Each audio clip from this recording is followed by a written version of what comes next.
వాన వరద తీరని వ్యధ 173 మండలాల్లో భారీ వర్షాలు. కామారెడ్డి సదాశివనగర్ లో 24 సెంటీమీటర్లు, ఖమ్మంలో 70,000 ఎకరాల్లో పంట నష్టం, 1000 కోట్ల నష్టం ప్రాథమిక అంచనా. ఉమ్మడి వరంగల్లో 35,000 ఎకరాలు మునక. ఊపిరి పీల్చుకుంటున్న నల్గొండ వాసులు ఇప్పుడు ఇక చూసుకో ఎట్లా ఉందో, విలయం ఎట్లా ఉందో. కన్నీరు మున్నేరు. ఊర్లలోకి వరద, ఇళ్లలో మోకాల్లోతు బురద. పనికి రాకుండా పోయిన బియ్యం, పప్పులు, కట్టుబట్టలతో మిగిలిన వేల మంది బాధితులు. విలవిల మోకాల లోతు నీరు. ఖమ్మం జిల్లాలో నిజంగా ఇళ్లలోకి బియ్యం, పప్పులు, కట్టుబట్టలతో పోయారు.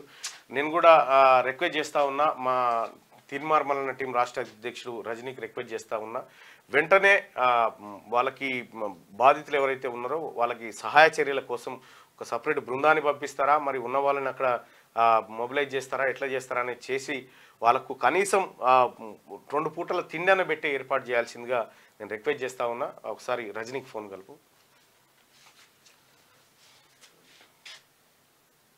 ఎక్కడికక్కడ క్యాంపులు ఏర్పాటు చేసి అంటే ప్రభుత్వం అంటే చేరుకోలేని చోట, లేకపోతే నిజంగా బాధితులకు అందాల్సిన చోట ఏమైనా ఇబ్బంది ఉంటే అక్కడ అవసరమైతే వంట చేసి వాళ్ళందరికీ వంట సామాగ్రి పెట్టాల్సిందిగా రిక్వెస్ట్ చేస్తా ఉన్నా. అలాగే కోటేష్కి కూడా రజనీ లేడా? ఓకే రైట్గా కోటేష్ అలాగే మిగతా ఖమ్మం టీం సభ్యులంతా వెంటనే పనులు ప్రారంభించాల్సిందిగా మీ అందరూ రిక్వెస్ట్ చేస్తా ఉన్నా.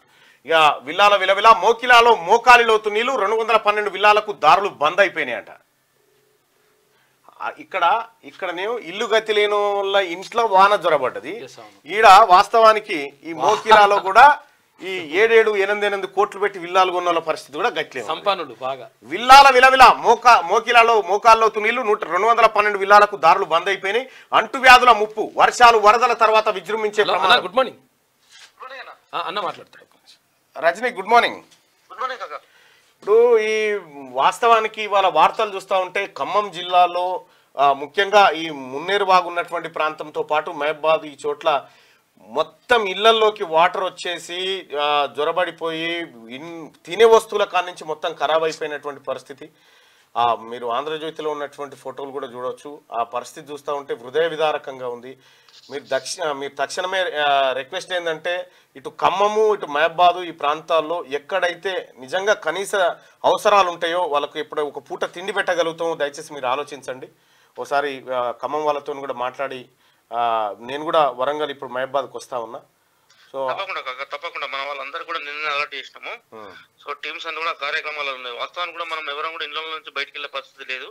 సో మనం బయట నుంచి వెళ్ళి సహాయం చేయాల్సింది తప్ప అక్కడ ఉన్నటువంటి స్థానికులు కూడా ఎవరు బయటకు వెళ్లే పరిస్థితి లేదు. కాబట్టి ఖమ్మం జిల్లా వ్యాప్తంగా మన టీమ్స్ కానీ మహబాద్, అదే విధంగా మహబాద్ చుట్టుపక్కల ఉన్నటువంటి టీమ్స్ ఇక్కడ వరంగల్ నుంచి మనం కూడా బయలుదేరదాం. కొద్దిసేపట్లో ఖచ్చితంగా ప్రజలకు మనం వీలైనంత వరకు సేవ చేసే ప్రయత్నం చేద్దాం. Okay Rajani, thank you. Like చేయండి.